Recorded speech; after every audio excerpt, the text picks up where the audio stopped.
Hey, welcome back, everybody. Still Tim and Trevor here. Still talking about Commander 2021. Recording on a different day, but if you're watching these videos back to back, you probably don't notice. We went over the first three already: Lorehold, Prismari, and Quandrix. Quandrix. Quandrix. And we'll kick off today with Silverquill, which is probably the one I'm most excited about. It's like the political one, so it kind of fits like the way I like to play Commander. It's the But most commander in spirit of all the decks, I would say. yeah, play a dumbed down kind of not very powerful deck, but try to use politics as like some sort of advantage, which Yeah. is pretty obvious Yeah, based the face on card is an the easy face figure. card. So yeah, I guess let's get into it. We're looking at Brina the Demagogue. What's a demagogue? I don't know what that means. Um, Someone who I don't know the exact definition. I know, like, I've heard the term demagoguery and demagogue. Someone who's like sort of has a commanding opinion, I guess. I'm gonna look it up Yeah, because well, the whole thing with the Silver Quill is that they are they're like they're lawyers, basically, mostly. yeah A they're like political leader who seeks support by appealing to the desires and prejudices of ordinary people rather than in using an rational argument. So yeah, it's like a Trump kind of oh great, awesome. politician. All right, well we've got Trump the Demagogue here. Yeah, yes, Bird Trump. Bird Trump, Bird Warlock. Yes. One white black for a 1/3 flyer. Whenever a player attacks one of your opponents, if that opponent has more life than another one of your opponents, that attacking player draws a card and you put two +1/+1 counters on a creature you control. So I misread this the first time. I figured it only triggered or only the your opponents attacking each other would like draw cards and you would get counters, but this also counts if you attack somebody who has more life than a different opponent. Yeah, Um, it's kind of very strangely. It reminds me of like Sidar Kondo. It's one of those cards where yeah, you have to read you it kind of every have to single read it time. you have to read it like every time to make sure that you understand the effect when you're playing with it, because it's very easy to misinterpret the way it's worded. But yeah, it basically if someone's attacking one of your opponents and that opponent has more life than another opponent, or your opponents, you can draw a card and you will always get the counters, Yeah, no you matter you what. always get counters. Your opponents never get counters, Yeah, but but everybody either gets you card or draw. one of your opponents is going to get the card draw depending on who which of you is attacking. Your own life total doesn't matter, right? It doesn't Yeah, not at matter. all. Not yeah, it doesn't. Well, yeah. So like, So in the event that there's basically, only two players left, so basically, your opponents just have to attack somebody that has higher life than them. Like the yes, person with the highest life total gets no benefit from attacking unless that's you. Um, it's kind of like a dethrone thing. yeah. Um, I mean, weird, right? Like, mhm. And the also, it's worth mentioning that like if there's only you and one other player left, you are not able to draw cards off of this because there's no longer an opponent with a higher life total than the opponent you're attacking. So yeah, this the card draw becomes ends once there's one player left. kind of a dead card once it's just 1v1. But Yeah, I mean, this has like the what is it, Gahiji? Like the everybody yeah, attack each other for some benefit, wink, yeah. but Or ignore what I'm Edric. doing. I mean, again though, your opponents aren't like just like stupid sacks of grain sitting there. They're gonna see that your creatures are getting gigantic and you're drawing a bunch of cards. So unless Yeah, it's really benefiting them or they need the card draw, also, sometimes your opponents aren't really in a position to be attacking the person who has the highest life total, so it's kind of finicky. yeah. I'm assuming the kind of like theme of this deck is to like we'll see a bunch of group huggy type cards that kind Yeah, of it's encourage your split. It's pretty opponents. even split between like group huggy stuff and then +1/+1 counters is definitely a strong theme in the deck as well. Yeah, that's one of the Um, Silverquill things in the main set is +1/+1 counters, which is a little bit weird, but yeah, it's I will fine. say that like Gehiji isn't usually enough of an incentive to get people to attacking each other because the promise is more damage and that doesn't really directly benefit a player. But like with Edric, like drawing cards is a real benefit that players will take. They will take cards. They will be incentivized by cards to attack a player other than you Yeah, very often. So like I don't think this card will play that poorly. it'll probably be all right. Yeah, it'll I'm probably be fine in a deck that cares about this kind of effect. Which This is the commander I'm probably gonna like actually turn into a real deck. yeah, this is probably my favorite of the face cards Yeah, it's of all the commander definitely maybe the decks. most interesting. Like I don't Yeah. know, but what's the other one? I forget. Oh, the other one's the Also, vampire. Go ahead. all of the new legends in this cycle of commander products, this is the only one that can generate card advantage. None of the other legends printed in these decks generate card advantage. Well, the And, Boros and one even this does, is right? kind.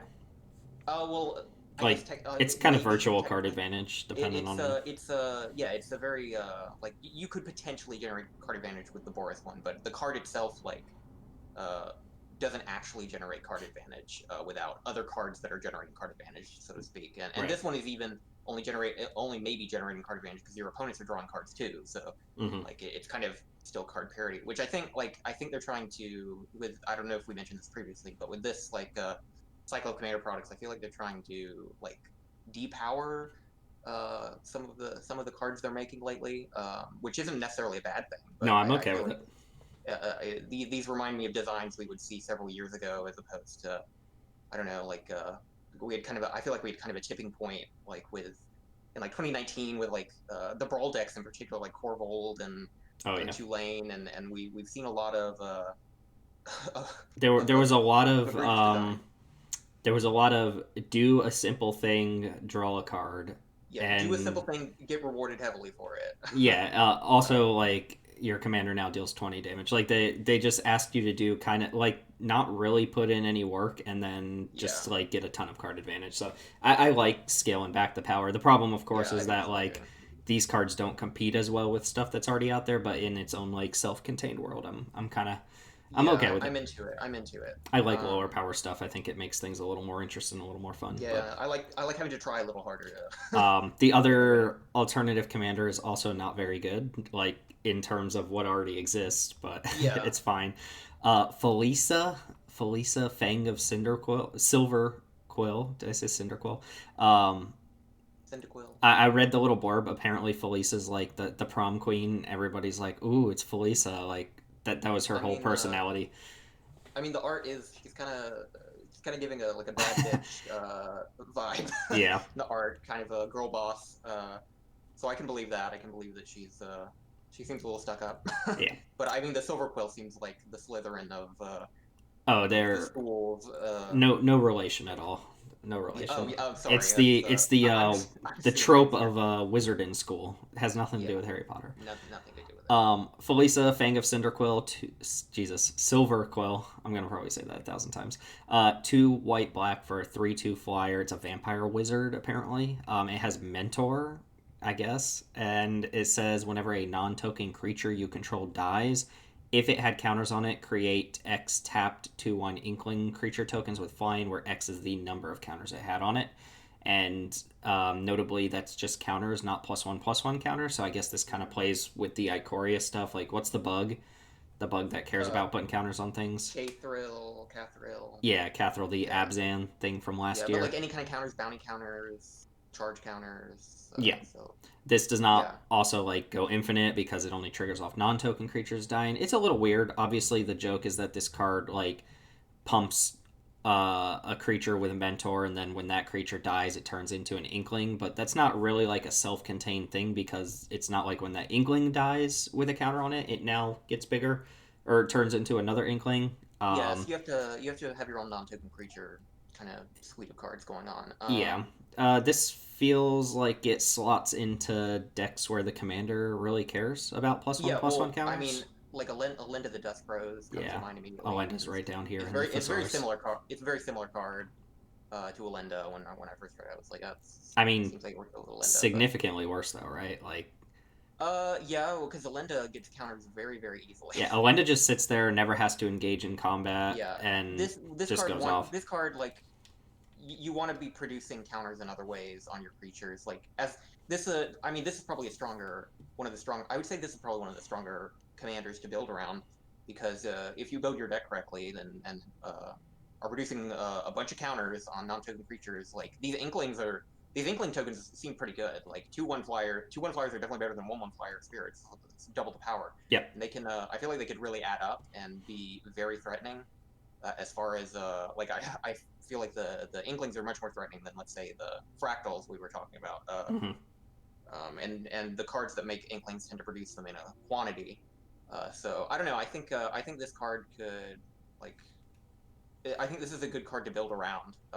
And I think it would slot fine in a deck like a Land of the Dusk Rose, where you're already kind of doing the same exact thing, where you're putting counters on creatures and you care about making a bunch of little creature tokens. Uh, so yeah, I like this card. I like this card. Yeah, it's decent. It's another creature or kind of permanent in the long line of cards now, and we'll see a couple more that like when a creature dies, make a token, which kind of you can Yeah, go off with at this point. There's just so many of those out there. there is. I mean, there's it's like so many permutations of that kind of deck. So this is just Yeah, another piece for those decks, I suppose. I do think this is kind of like a low power level card in general, but um, I think it's interesting is the thing. Like Yeah, I, I mean, again, I think it'd be interesting to build around, just mostly because it cares about any kind of counter. Like, and there's so many counters in Magic now, and so many ways to put counters on things. I mean, mhm. just in the past, like with Ikoria, like every set, I feel like we get a focus on some kind of. I feel like +1/+1 counters are pretty ubiquitous now, in particular. But there's Yeah. so many kinds of counters. Like There's you have also like like I mean something like Luminous Broodmoth. When your creatures die, they come back with yeah, flying counters, and then when those yeah, like die, that was you get recently printed. Inklings. Even cards like like you could do like Black Sun Zenith can put like potentially wipe Oh the yeah, board and leave you with -1 counters work. a whole mess of Inklings because it gives you a Inkling for each counter. So like Black Sun Zenith for 5 gives you Oh, potentially 5 Inkling. Did you not realize that? I didn't realize it was the number of counters on it.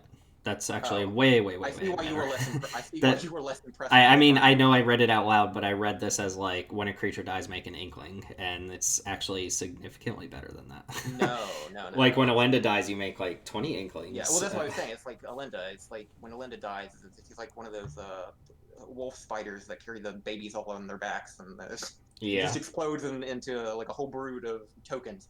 It's the yeah, it's like kind of a similar idea here. I mean, there's also Uh, black creatures that are just like entirely made up of counters that you can just yeah, sacrifice. Something like what's that? What's that card that makes you count different mana costs in your graveyard? Embodiment of something, agonies maybe. agonies, yeah, embodiment And agonies. it's just like it usually comes down with like 10 or 11 counters, and then you sack it and turn those all into Inklings, Yeah, stuff I don't like know. that.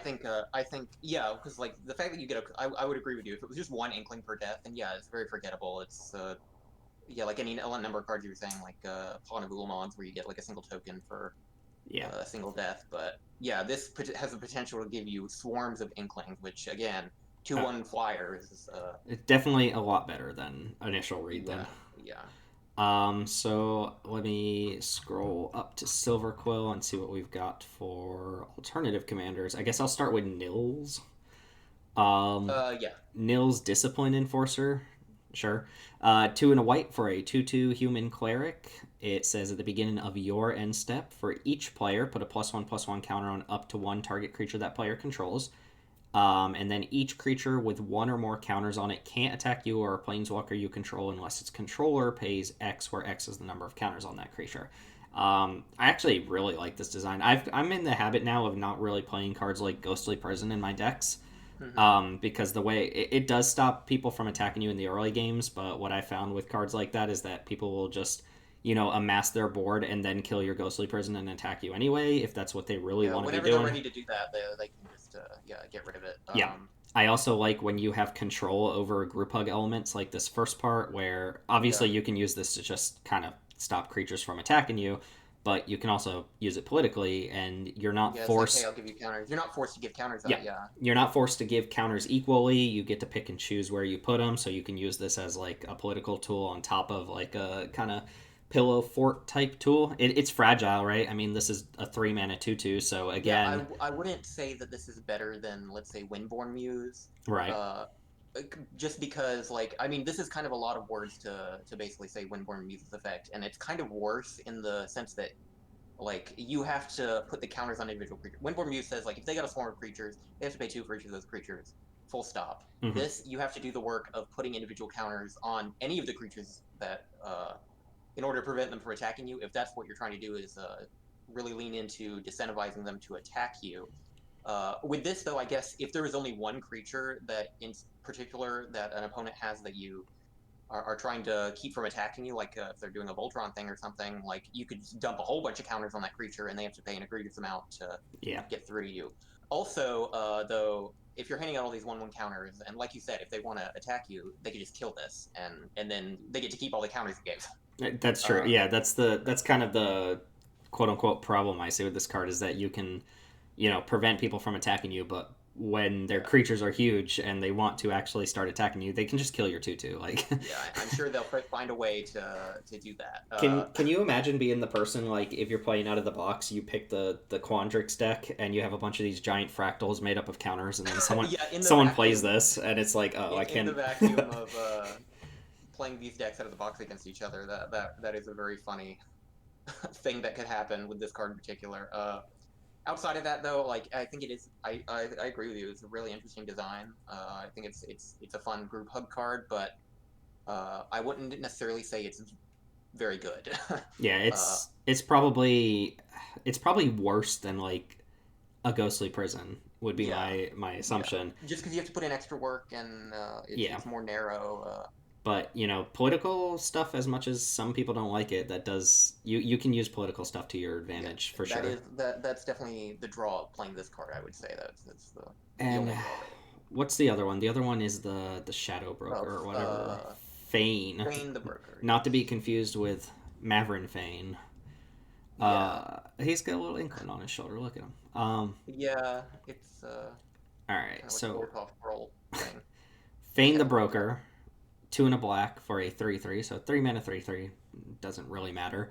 Uh, three activated abilities that require him to tap. Or well, yeah, Yeah, and three, and then then one another with one. the cost. I mean, this is like the trading post thing where each one feeds Yeah. the next one. Yeah. So first one is sacrifice a creature to put 2+1/+1 counters on target creature, and then you can use those counters by removing a counter from a creature you control to create a treasure, and then you can use that treasure to sacrifice an artifact and make a 2/1 flying inkling creature token. And then he also has tacked on there 3 and a black untap him. So what is it? Retrofitter Foundry, I think, was kind of the same Yeah. concept where like each thing fed the next thing, and then you had like this ability to dump mana into it to untap it and kind of expedite that. Hmm. I mean, none of like there's I don't see card draw on here is the thing. Like there's no sacrifice a thing to draw a card unless you're considering True. a 2/1 inkling to be like worth a card. Like turning a treasure into a 2/1 inkling seems okay. Sacrificing a creature to put two counters on another creature is not very good unless you're getting some sort of advantage off of the creature you're sacrificing, I don't think. Yeah. Well, what I like. Yeah, you're right. This doesn't like outright generate card advantage, but the thing I like about cards like this and like Retrofitter Foundry, well, less Retrofitter Foundry, but like Trading Post, uh, is the versatility. And this card seems like really versatile. Mm-hmm. For not only for like I guess like building a deck around, but also like in a deck. I feel like there's a lot of different things you can do with it under different circumstances, which I like about it. And I this is definitely like a easy inclusion for like a Marisol deck or something that cares about just a lot of activated abilities, that sort of thing. It has the second part is interesting to me, the remove a counter to make a treasure, because there are like interesting things you can do by removing like negative counters, Yeah, things like vanishing counters and stuff like that. So there's probably yeah. like some cool things you can do in there, or I don't know, even like the things like thing in an ice where they remove Hmm. counters slowly and stuff like that. um, there's probably some cool things you can do with that. This card is super slow. It's I mean, it's like extremely slow, and the thing is, it's probably safe though. Like, I think if somebody played this against me, unless they had literally infinite black mana, I don't think I would feel like I need to kill it right away. Yeah, which I like about this. It isn't super threatening. I mean, if it did generate a bunch of card advantage, then people would feel differently. Yeah, I like this card a lot actually. Just I like that versatility, and I mean everything that it does, the sacrificing of creatures, the removing of counters, like you said. I feel like there's sacrificing artifacts. I feel like there's a lot of different ways you could play with this ability. You would have ways to take advantage of those things and turn that into cards uh, based on how you're building your deck, especially if you're building around this card. I feel like you could build. I feel like you could build a really cool like mono black artifact deck with this in Mm. particular. Um, Yeah, yeah, I don't know. I like this it's card. I just like versatile designs like this that are sort of like Swiss Army knife it is definitely creatures. an interesting card. Again, none of the modes are super powerful, but Yeah, not overall the super card egregious is by any means. So that's all of the legends from the Silverquill deck. Let's go ahead and jump into just the normal cards, and I'm starting off with Combat Calligrapher, which is Yep. a weird name, but 3 and a white for a 3/3. It's a bird cleric, more birds. It has flying, so 4 mana 3/3 flying's okay. Inklings can't attack you or planeswalkers you control. And then it says whenever a player attacks one of your opponents, that attacking player creates a 2/1 white and black Inkling creature token with flying that's attacking that opponent. So this only triggers once per combat. It's not for each creature that's attacking. But basically, you are encouraging your opponents again to attack each other by giving them additional attackers, which is also going to deal more damage. So you're getting your Yeah. opponents dead a little bit quicker. It's very much in Um, that theme of look over there, yeah, attack them and not me. That the this deck kind of wants you to that's kind of the idea with this deck. same Aside from deal just that the Inklings can't attack you doesn't really matter that much because if they want to it, attack you with those Inklings, they'll just kill this creature yeah, and then they'll exactly. attack you. It's just like the Nils Discipline Enforcer. Yep. You are this card is giving value to your opponents, and whenever they're ready to turn that value against you, they will just kill this card, and they're completely free to do that to attack you with all those Inklings. Also, it's always like uh, you always have to be careful giving out creature tokens to Mm-hmm. opponents because sometimes people. I mean, decks like aristocrat decks are very popular. I feel like, or at least Yeah. in against with the type of people we play with. And giving tokens to aristocrat decks is very often uh, counterproductive, even if you're trying to play politics, because they can get so much value out of things like that. Yeah. And they The, will not be attacking. this reminds me the, a lot of Rite of the Raging Storm, where it's like, hey, attack each other. You can't attack me with the thing that I'm giving you. But the way it plays out a lot of the times is they either team up and say, hey, I'm just not going to attack with my token, or yeah, they just start sacrificing it, and you get like got by blood artists and yeah, stuff like that's that. well, that's worth mentioning with this kind of deck too. That plays politics is some people get really irritated when you play a deck like this and you're trying to control what they're doing Hmm. in a very obvious way, like with Rite of the Raging Storm or with a card like this, and they'll flip the script Oh on yeah, you and team oh up yeah. against you. Even if you aren't, uh, even if like what you're doing is you're basically just giving them options and giving them free stuff. But I guess people interpret that as I don't know, duplicitous or that you're trying to use them in some way, mhm. and they get irritated by that and will turn it on you.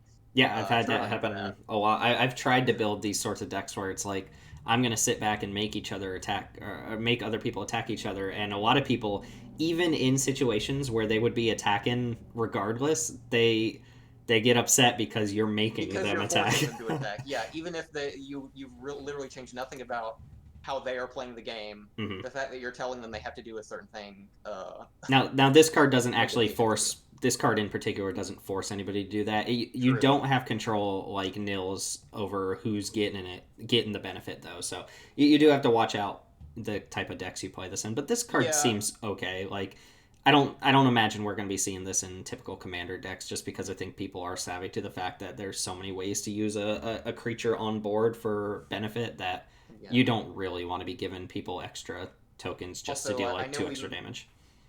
we've also mentioned this about previous cards, but it's another one of those cards that, like, if someone has a clone or something and you're playing your Silverquill deck, like, Yeah, now your they Inklings can can, now attack your them. Inklings can't attack them for if that's what you were planning on doing. So, worth mentioning that as well, I suppose. But, Yep, yeah, interesting card. risky card. We've got the Yeah, Captain risky. Planet card next. Promise of Oh, yeah.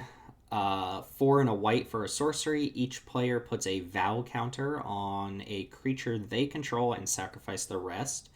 Each of those creatures can't attack you or a planeswalker you control for as long as it has a vow counter on it. So everybody gets to keep one of their own creatures, and those creatures can't attack you, which is kind of cool. I think this Um, card's pretty good. yeah, this is a lot The like. sacrifice is important. Mhm. That, Yeah, it's like the tragic arrogance type thing, which still, even to this day, is like a criminally underrated board wipe that should yeah. probably be played more than like Wrath of I God think it's type in this deck, effects. actually. Well, good because It tragic is, yes. arrogance. It's all Tragic Arrogance is also in the Silverquill deck, so Tragic it arrogance is is a good just card. like I'm surprised people still play Wraths Yeah, over it's a actual sleeper tragic hit. It arrogance. definitely is a sleeper hit. And this card's very good too. Like again, gets around indestructible and hexproof, so Hmm. that's great. And if whatever they were keeping was probably some big scary something that you probably didn't want to get hit with, and you're insured for that as well with this card. Yeah, the fact that Yeah. those creatures just permanently can't attack you, and that's part of Hmm. like the resolution of this spell. So it's not like a ghostly prison type thing where they can destroy it later on when they want to attack you. When this spell resolves and those cards still have vow counters on it, they just can't attack you. Period. Like that ability has resolved. You can't interact with it anymore. Um, so that's really cool. Is also it puts counters on stuff, which we've seen one or two cards that actually care Yeah. about. Cards If having counters on them. yeah, that's this deck cares about that, so I think that's synergistic, and that's really cool. Of course, I guess the downside of this compared to something like Tragic Arrogance is that everybody gets to pick for themselves. Because what's that True. group hug board wipe? The one where everybody, Fortunate Few. yeah, Fortunate Few, where Yeah. everyone kind of picks a permanent for somebody else to keep. Yeah. That's a little different. That you definitely talk about it at the table with people and make deals. This one is more like Yeah. everybody's in it for This is like themselves. Divine Reckoning. Yeah, yeah, it's Yeah. exactly like But Divine people play Reckoning. Divine Reckoning, and Divine Reckoning, I've seen Divine Reckoning like do fine. And this is just better. This is just better. Oh, this is significantly better too. Yeah, much better. So yeah, Plus, I think we'll see this card. I think we'll see this card in the wild yeah, outside of the Silverquill deck. I definitely think that. it's good. Everybody keeps their best thing, and you're safe from those creatures as long as they keep that counter on it. So I like it. Yep. Stinging Study, sure, is 4 and a black for an instant. You draw X cards and you lose X life, where X is the mana value of a commander you own on the battlefield or in the command zone. So you own on the battlefield or in the command zone. So if your commander's like in the graveyard or something, it doesn't work. But Yeah. this Yeah. I didn't even notice that. I mean, Um, whatever, right? So, I mean, yeah. this is a pretty bad draw spell, I think, I unless would you have a say, commander that has an egregiously high yeah. command Which, mana cost.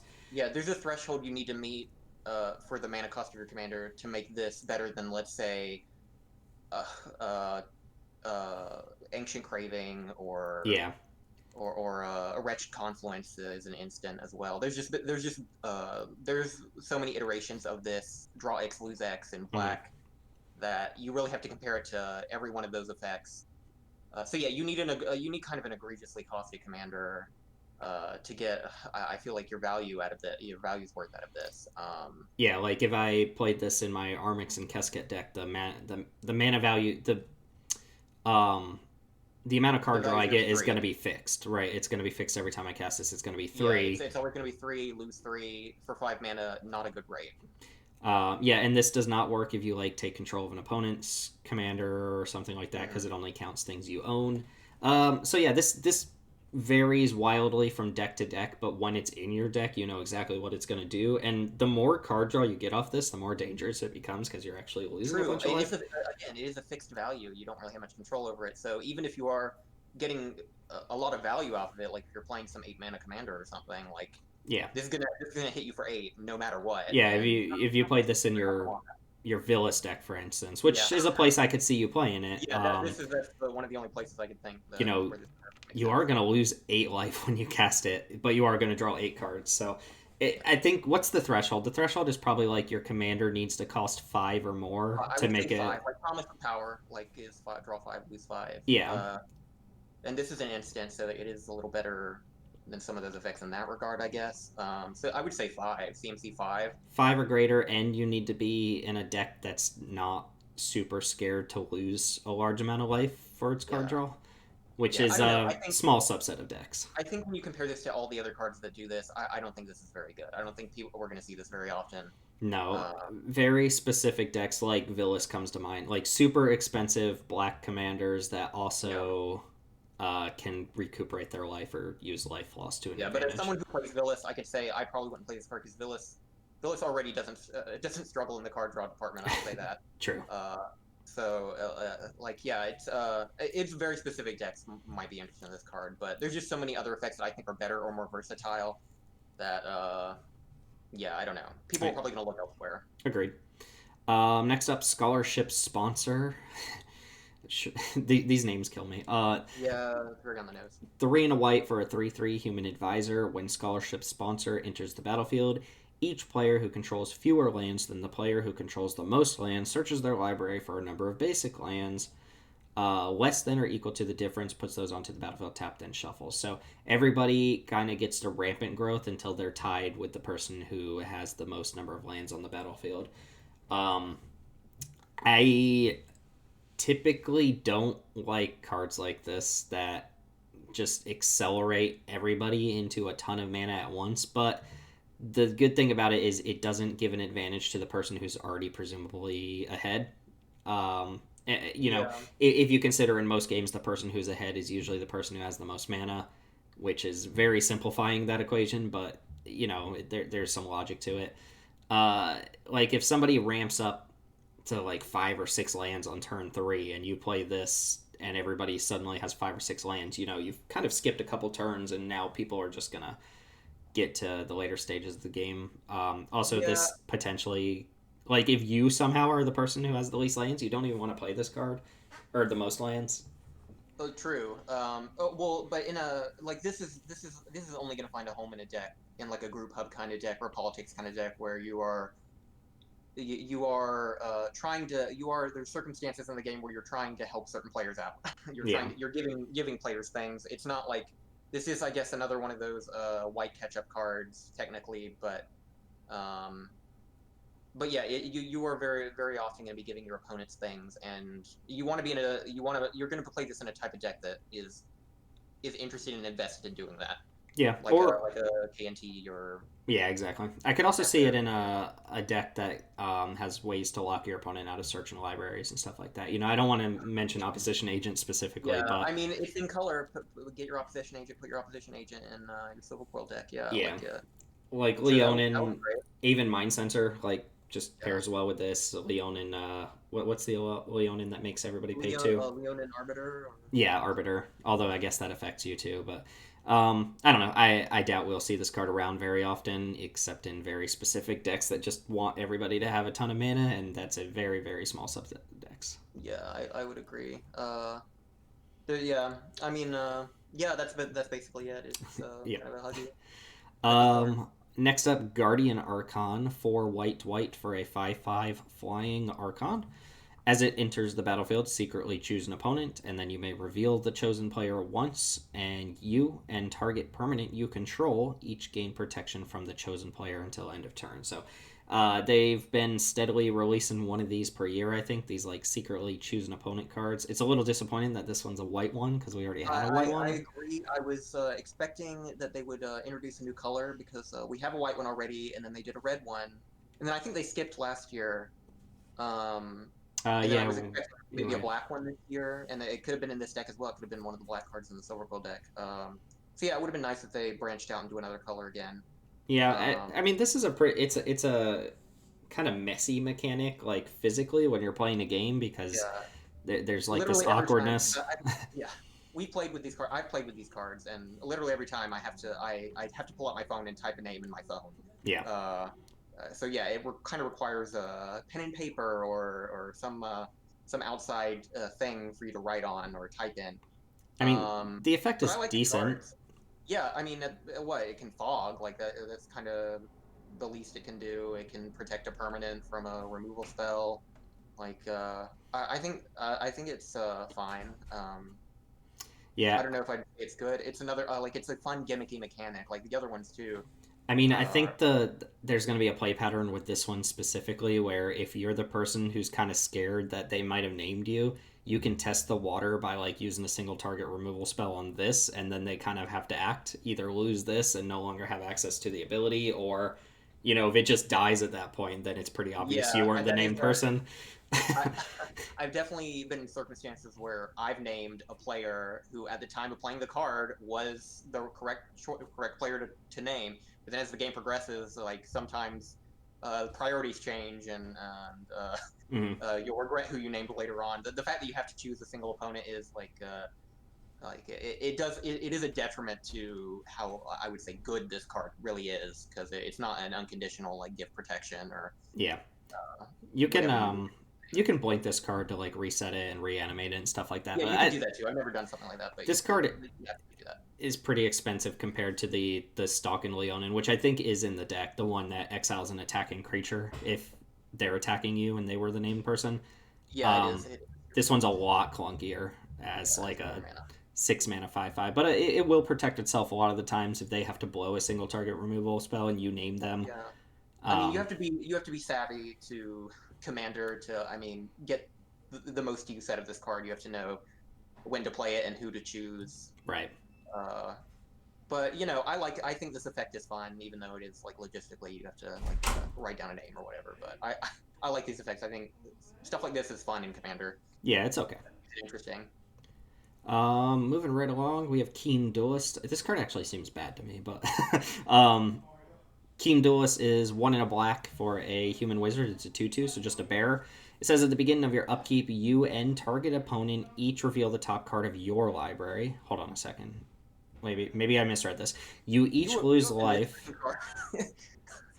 We might have had to do You, another read-through before we you recorded this. But you each lose life equal to the mana value of the card revealed by the other player. You each put the card you revealed into your hand. So hold on, am I misreading something? So it says you and target opponent each reveal the top card it's of kind of like your half. library. Is that like your like each individual's library, or So I it's reveal like mine, you reveal yours? I will reveal that we each reveal the top card of our respective libraries, Okay, yeah. So it's using your as in like y'all's library. and So I'm gonna take damage equal to the CMC of your card you reveal, and you are gonna take damage yeah. or life equal to the CMC of the card I reveal. Okay, that's what I assumed it did. But yeah, so this is weird because top deck manipulation, obviously, I guess like Eureka or something like that, where you're already playing expensive spells, you can make Yeah, someone where else you're already kind of doing the same thing. get domed. But the problem is you don't. There's not a lot of manipulation of your opponent's library, so you could also just get like completely owned by this. True, you would have to. I mean, you have to make the judgment of who is likely playing the lower CMC at the table, so that you can like minimize the amount of damage you're taking. Hmm. So Um, and yeah, also it is kind of like there's like a group hug element too. It's like you're I guess giving you could give a player who might need more cards than another one of your opponents, or might make less use of the cards to them, and you get to draw a card and maybe deal damage to them as well. it is not optional though. Like notably, No, it this is is not optional. You must do this on your upkeep if this is on board. Again, I think this card's kind of fun. It is kind of like I like the. It is like a duel between two players. Yeah, the flavor of it makes sense. It's kind of neat. Yeah. I don't know. Like, yeah, if you're manipulating your top deck in a deck and you have a lot of high CMCs, you could potentially get a lot of damage out with this. I don't know. It is kind of weird though, because like, are you helping other players with this card, like in a group hug or political sense, or are you like trying to get in maximum amount of damage on someone Yeah, and that minimize the amount of damage on you? So I don't know. A weird card. I'd be interested to see people play it and see how it plays out, but it does seem like there's some cool stuff in decks that care about manipulating their own library, but I could see it backfiring. I could definitely. This is definitely a card that could backfire. For sure. Definitely. Because I mean, Uh, people don't really play Bob in Commander. yeah, Cause because I mean, you just don't have too many decks that are that low CMC for something like Bob. exactly. It's kind of a Um, weird deck for Commander. so next card, there's probably some background noise by the way. I think my roommates just came home, so I don't know if you can hear that or if people watching can hear that, but too bad. Next card up is Incarnation Technique. This is the demonstrate card in black. It's 4 and a black for a sorcery. Mill 5 cards, then return a creature card from your graveyard to the battlefield. Um, and obviously, demonstrate means that you can do this twice, but you have to choose somebody else to do it. So, on face value, this is not very good. It's just extremely clunky reanimation for 5 mana. It doesn't target and it does mill you.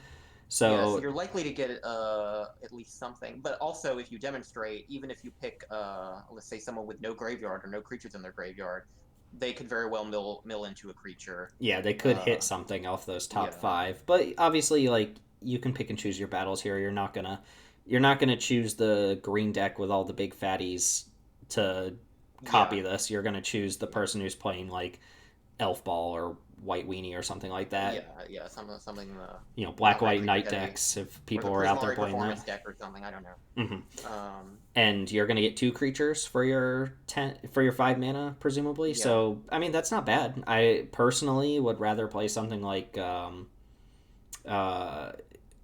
I can't remember the name of the card. 6 mana, get 2 creatures back, and they're zombies. Ever After, yeah, like Yeah, that's one I compare a lot of reanimation spells to, is Ever After in particular, just because like for the amount of mana you're paying here, like there's so again there's so many effects like this in Magic now, like and some of them are really good. Like you could probably do better. I will say this card and the Demonstrate mechanic makes sense with this deck, because this is like the politics deck, hmm, and Demonstrate is very much a political sort of mechanic. So like there are ways, like again with this, there are ways you could work with another player and basically set up so that, I mean, you get 3 creatures between the two of you in an effort to, I don't know, dethrone the arch enemy at the table. right. um, I mean, milling yourself for 10 is also like kind of significant in decks that care about that sort that of care thing. about that. I don't know if this deck in particular cares about the mill, but I mean, yeah, there's definitely black decks that would care about milling 10, It's good with 5 mana mill 10. good with Sir Conrad, I guess. I don't know. Yeah, Sir Conrad, yeah, yeah, On today's list of cards that we finally broken due to Commander yeah, 2021. you crack the code. Sir Conrad is definitely. I mean, would you play this card in like any of your reanimation style decks? Like just I straight would up? not. I would not. Yeah, probably Just not. again, there's so many other cards now that like, and so many stronger cards that like, if I was to play this card, it would be in some sort of political deck where demonstrate is sort of the draw there that I can work with another player in a way. Yeah, agreed. So next one, I think this is the one that had like Reddit kind of up in arms Well, about. really, People on Reddit love this card when it was spoiled. really, It's a cool okay. card. I mean, like whatever. Author of Shadows is 4 and a black for a 3/3, 5 mana 3/3. It's a Shade Warlock, and it says when it enters the battlefield, exile all cards from all opponents' graveyards. Choose a non-land card exiled this way. You may cast that card for as long as it remains exiled. You may spend mana as though it were any color to cast that spell. This, like, my biggest wish list item from Wizards of the Coast is to keyword that the Gonti ability. I Keyword think the you're you may gonna have use to. any color to cast that spell. Like do I think something. you're going to be adding that to your Christmas list every year, I know, because but I don't think they're going to keyword these this cards mouthful of abilities. these cards would be so much cleaner I mean, if you're you absolutely could right. You're keyword that. absolutely right. Um, It is a mouthful, but I mean, this card, like people play Agent of Erebos, like the 4 mana 2/2 Constellation Exile a Graveyard. yeah, I mean, people do play that card. Okay, well, like, yeah, this card is good. This card's good. This card is fine. Absolutely. Um, I guess my only issue with this card, and maybe it's not so much of an issue. Maybe it shouldn't be this way, but it isn't very abusable as, like, let's say Gonti or another comparable effect is. Right, and that's because Because once you've like, used it once, if you yeah, like once you flicker it, their graveyard's it already gone. it burns down the forest after harvesting a single tree. Like it takes one thing and then nukes everyone's graveyards, and then you either have to wait to, have your opponents refill their graveyards, or uh, before you can like go in with this card again. But like, I mean, as a one-off, it's fine. Like, people, graveyard hate is a thing that, I mean, most decks have an interest in running some amount of. This is gonna make people mad at you. If you You play think? this and then you exile like an even reasonably good card, people are just gonna be upset at you. Uh, well, yeah, because they do get to see what you take. It's not like Gonti where it's a mystery, or Yeah, and then color. Gonti has Death Touch and sits there and blocks forever. Yeah, This Gonti is a real body. This isn't much. Yeah, 5 mana 3/3. This isn't much of a body, like, for this effect. And like, that would be fine if I was like, if this was like something I was abusing continuously over the course of several turns. But again, kind of a one-off. mhm. It may as well be a 5 mana sorcery that does this. Yeah, I don't know. I think we'll see this card. I think. I mean, I might play it in something. I don't know. Like, I I'd be think interested to. I think it's a cool card. I don't think it's Yeah, better than something I don't like think Gonti. Reddit deserves to lose. I don't think people deserve to be losing their minds over this card by any means. I don't think it's on that level. Yeah, I think it's good. The art is sickening. I love it. It is pretty cool. I don't know what a Shade Warlock is, but it's pretty Yeah, cool. it's very, very, very edgy. I like, yeah, I like the drip, but Yeah, good card, playable, Mm-hmm. perfectly playable. Is this a 6 out of 7 or is it still a 5? Um, you know what? We'll give it a 6 out of 7 for I, you. I We'll would give it a we'll, we'll break 6. the meme for Reddit. For Reddit, I mean, I don't want you. this I want this this one's video to for get you, Reddit. dogpiled by Reddit for whatever reason. So sure. All right, Bold Plagiarist, very timely card to have in this set. 3 and a black for a 2/2 Vampire Rogue. Flash, and whenever an opponent puts one or more counters on a creature they control, they put the same number and kind of counters on Bold Plagiarist. Oh, okay. So this just picks up all the counters that your opponents put on something, and the art is kind of telling you, hey, fractals, wink, wink. Um, Yeah. Uh, yeah, I mean, sure, this is just going to get a bunch of +1/+1 counters against decks that care about +1/+1 counters, and if you happen to be playing against the one guy who's playing level up creatures, this will get level up counters or something. Like, I don't know. This is rarely going to get anything other than just +1/+1 counters, right? yeah. I am not a big fan of this card. This I doesn't know it's a, steal the counters either. They still get exactly their that's counters. my hang up with this card. I know it's bold plagiarist and not I don't know, bold burglar or thief or whatever. Hmm. But the stealing counters would have been way more relevant on a flash creature than merely copying the counters, and then you have your own vanilla creature. Like the draw of a card like that. I mean, denying counters for your opponents would be more important than also getting counters on your creature. I would think. Yeah, I don't know. I don't think this card is going to see much play. I don't think this card is very. I mean, what Thief of Blood's been a thing for years, and we don't see that card very often. I would say Thief of And Blood that is, card's very good, I think. yeah, That card much also better than just this kills card. planeswalkers. Yeah, that card does a lot more than this card does. Agreed. For 2 more mana, I'm not and into that card this. has flying. I mean, I can't imagine a scenario where this card's ever like excellent. The fact that your opponent just still gets counters means that you're Yeah. always like at most at parity with the amount of power they've put Yeah, on board. this isn't a kind of trick. This isn't any kind of trick that you're gonna say you're gonna tell your opponent that like you have a response. You're gonna flash this in, and they're gonna go back to doing whatever they're doing because they don't care. Yep. Uh, because So the yeah, below the bar, I think. definitely relevant creature types, vampire and rogue, I guess, topical, but this ain't it. All right, let's see what we got with Cunning Rhetoric. 2 and a black for an enchantment. Whenever an opponent attacks you or a planeswalker you control, exile the top card of that player's library. You may play that card for as long as it remains exiled. You may spend mana as though it was mana of any card to cast it. Keyword it, wizards. Right, come on. Give us the keyword. You're missing out on so much good flavor text here by having the whole Yeah, card take up that. yeah, I personally do not like this card because I've played with enchantments like this before, and people again, you're not sitting across from like just like a bunch of geese or something. They're not going to be like, oh, well, I guess I'll just attack you anyway.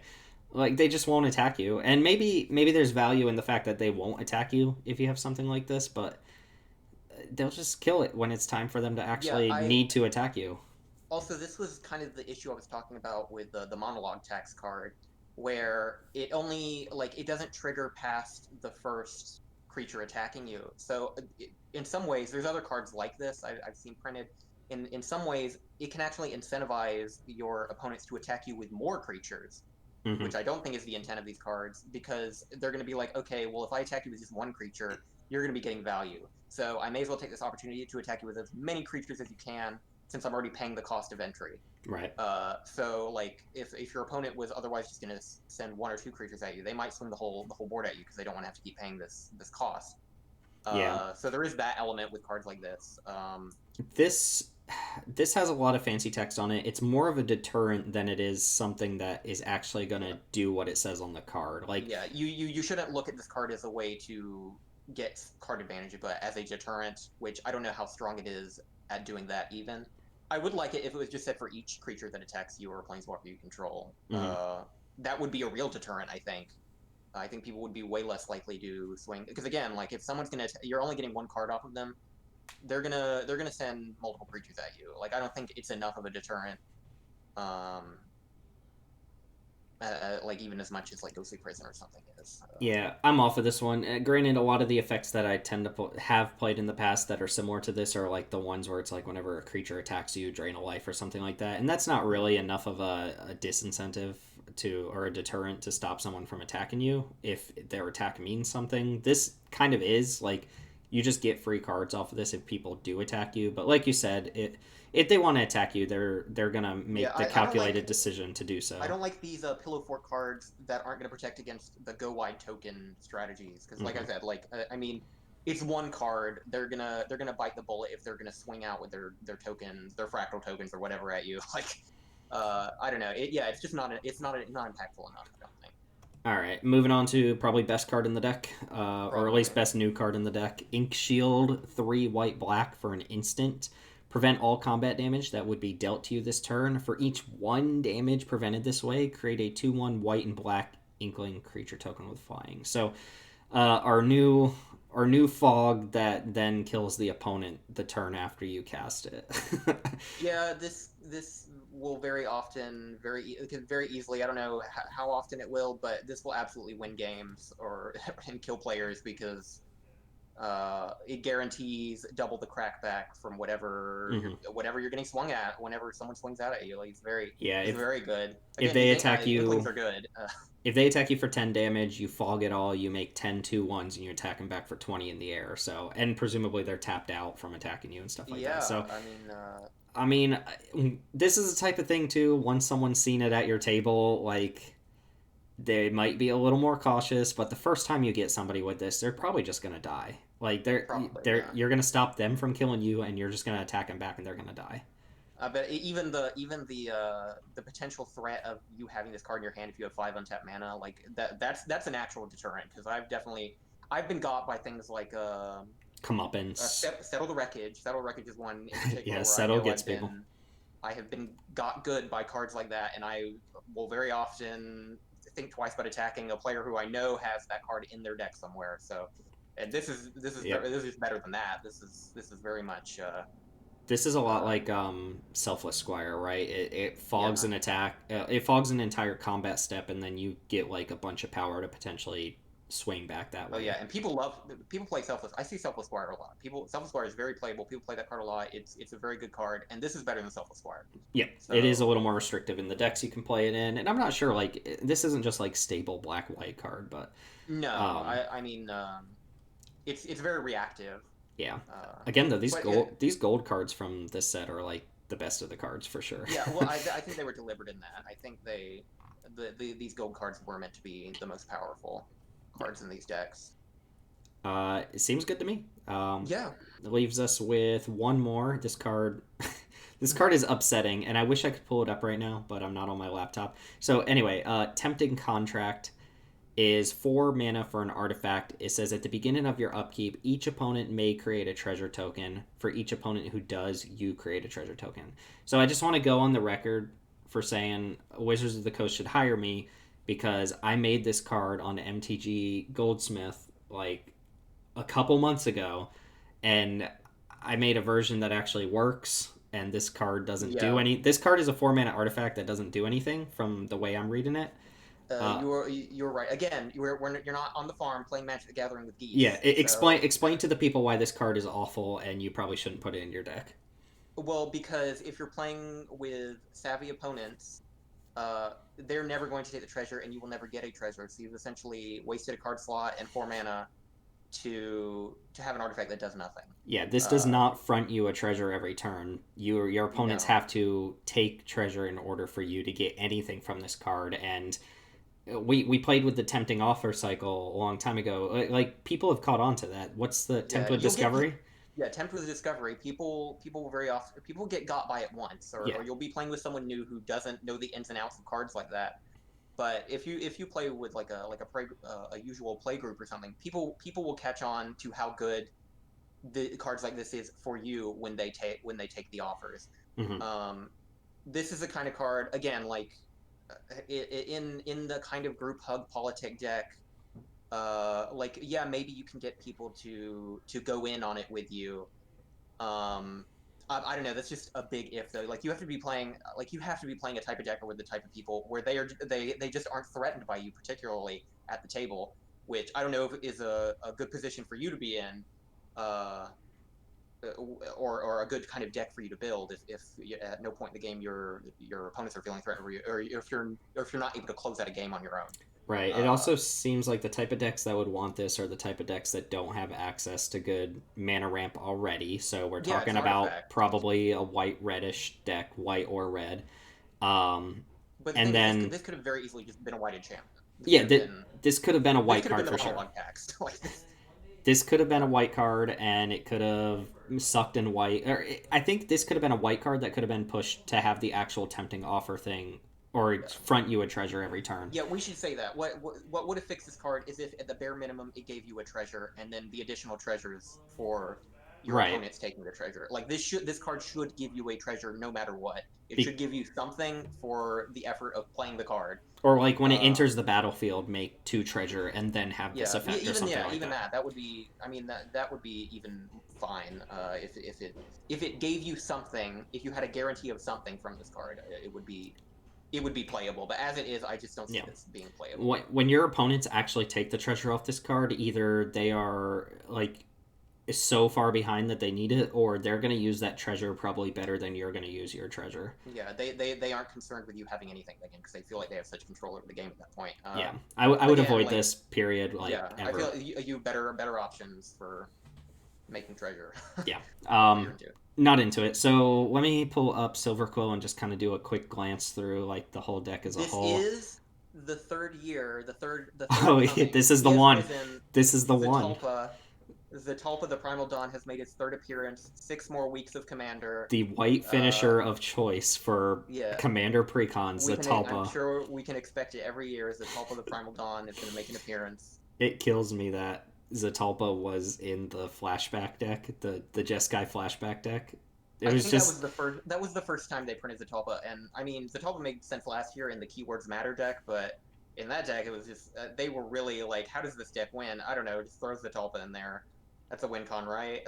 yeah. There's some cool uh, stuff in this deck. It does have like Self Esquire, Stalking Leon, and Magister of Worth, like the Will of the Council cards are really cool here. It has yeah, Bloodthirsty Blade, which is another underrated card. yeah. That's a great goat card. I like this. I mean, the deck's cool. Together Forever. Oh, it has the new art for Ghostly Prison. That's kind of cool. Yeah, I Th- mean, it's this is I my like this deck. Yeah, style. it'll be fun. If this deck looks like it'd be fun out of the box, like if I was playing decks out of the box, this is the one I would probably gravitate towards. Yeah, it seems fun. It has Hunted Lamasu. Um, Yeah. so I'm into the deck as a whole. I'm not into every single card, but I feel like that's kind of been the story with these decks is that it's like half hits, half misses, Hmm. um, and like the filler stuff in between is stuff that we just kind of don't expect to see. Period. Moving forward, a lot of dollar box rares, but a lot of kind of niche cards and stuff like that, and maybe Yeah, one or absolutely. two kind of staple cards from each deck. Yeah. So I guess we'll go ahead and cut this one, and then we'll be back for Witherbloom to wrap things up.